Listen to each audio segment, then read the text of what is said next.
In this video, we are going to discuss aspects of research justification or rationale. Rationale and justification are often used interchangeably with the same meaning, and it is well known that the research justification or rationale refers to the logical reasoning why the research is important and deserves to be searched. Uh,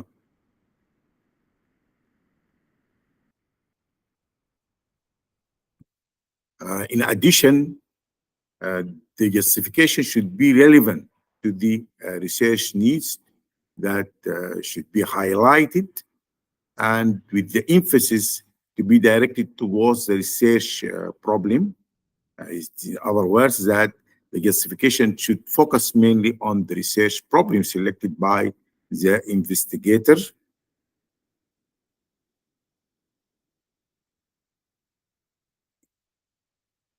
Uh, the researcher is expected to justify logically the importance of the research in order to convince the advisor, the supervisors, the audience with the importance of the research and why the research is important, as we have mentioned, and deserve to be searched.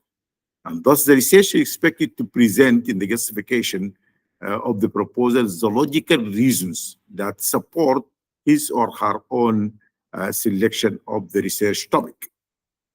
And this states that through in-depth understanding of how the research is expected to contribute to the knowledge gaps as well as to professional practice. Look for both the theoretical context and the professional context.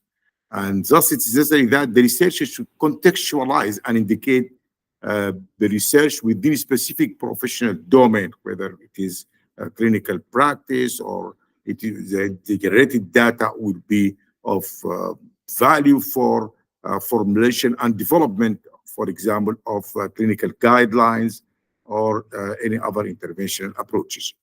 One of the important approaches is that is stating, for example, how the generated evidence from the research will contribute to professional practice, how it will contribute in the medical practice, for example, or public health practice, and how the generated data will be used for development, for example, of guidelines or standards. And thus the researcher, while writing the justification, is expected to show the importance of the research for all concerned bodies, whether researchers, investigators, scientists, policymakers, decision makers, professionals, and as well as for the patients if you are dealing with clinical problems or public health problems.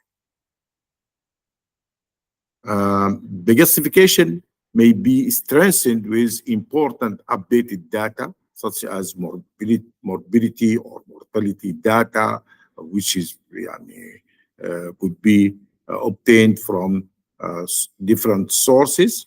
And the researcher may also strengthen the justification if he could trace minimum number of relevant studies or articles published in the literature.